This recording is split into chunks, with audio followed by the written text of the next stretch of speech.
Leaders are often told to move fast and show visible progress.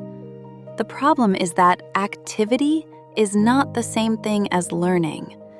A change can feel promising, spread quickly, and still teach you almost nothing about whether it actually improved the system.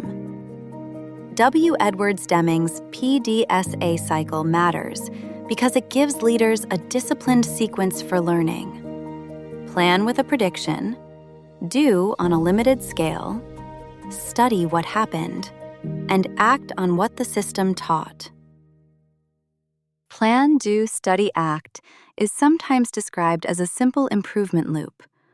But Deming meant something more demanding than a checklist.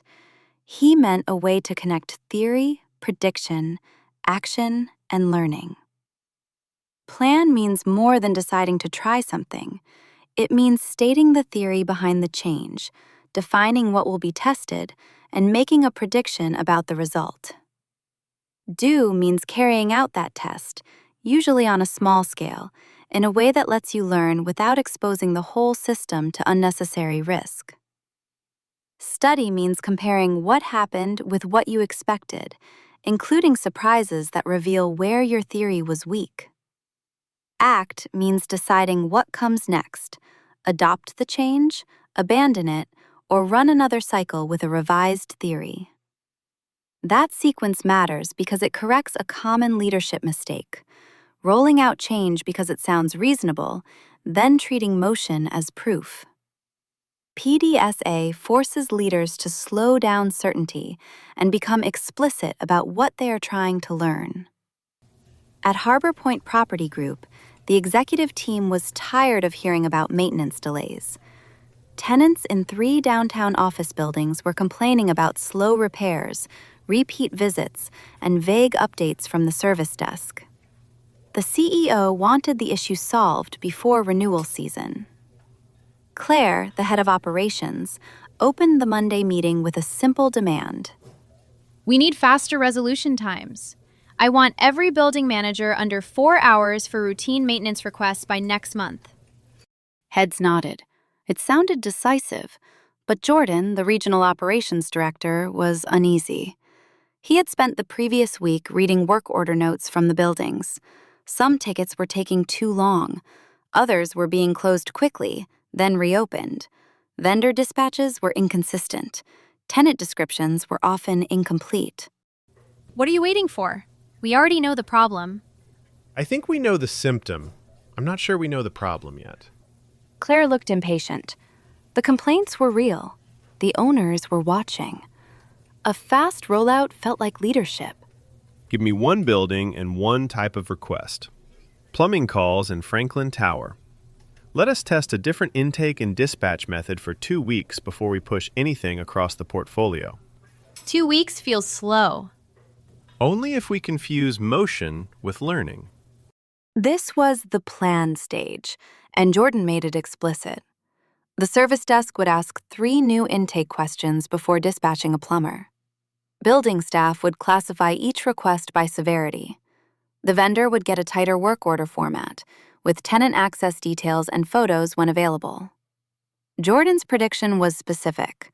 First visit completion would rise, repeat visits would fall, and tenant updates would improve even if average close time did not improve right away.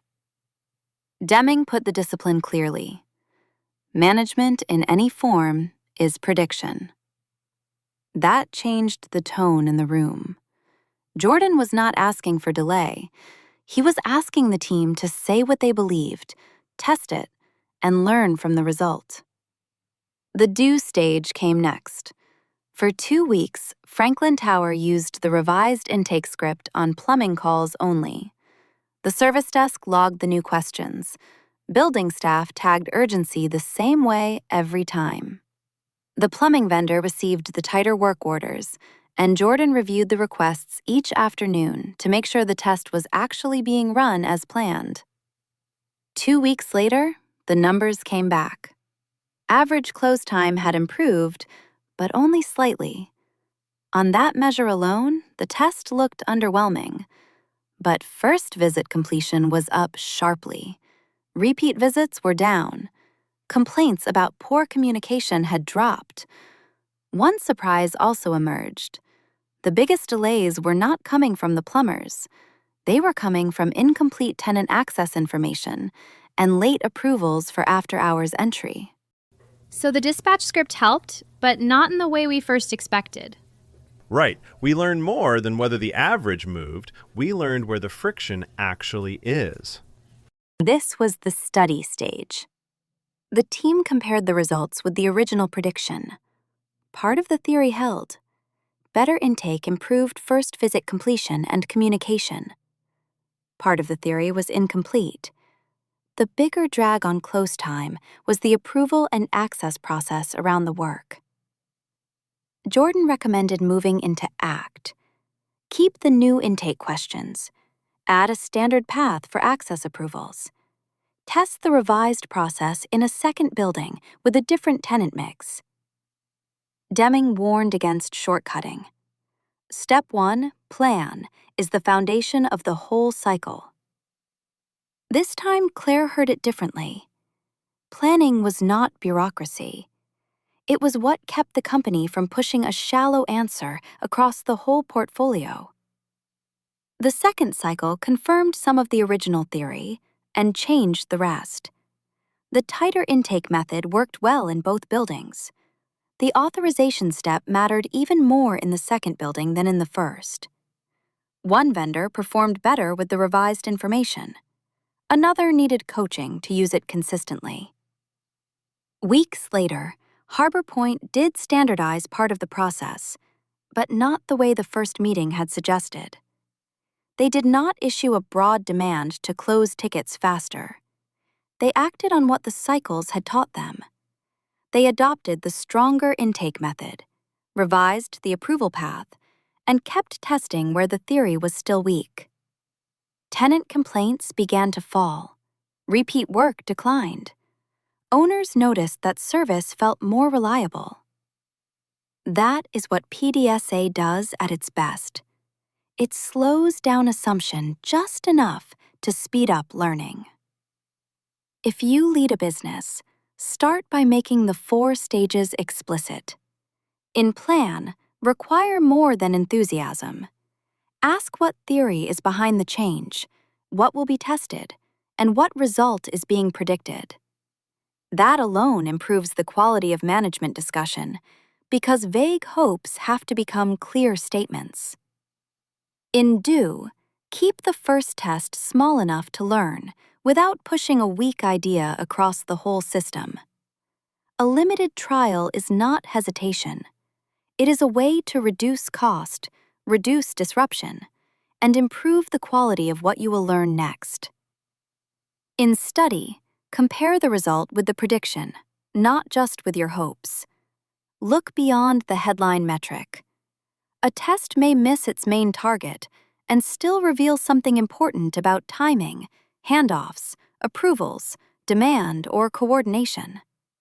If leaders study only the most visible number, they can discard a useful idea or scale a weak one for the wrong reasons. In ACT, decide what the evidence justifies. Adopt what clearly helped. Abandon what did not. Revise the theory where the test exposed weak assumptions, then run another cycle. PDSA is not a ritual for proving management was right. It is a method for improving the theory. Over time, organizations that work this way waste less and build a steadier quality of service that becomes hard to imitate. Plan, do, study, act is a reminder that improvement is not guesswork dressed up as urgency. It is disciplined learning. It asks leaders to plan with theory, do with care, study with honesty, and act with judgment. That discipline is not slower management. It is better management. When a leader treats change as a chance to learn, the organization becomes wiser with each cycle. And that is the promise of PDSA. A better theory, a better system, and a better future built one thoughtful cycle at a time.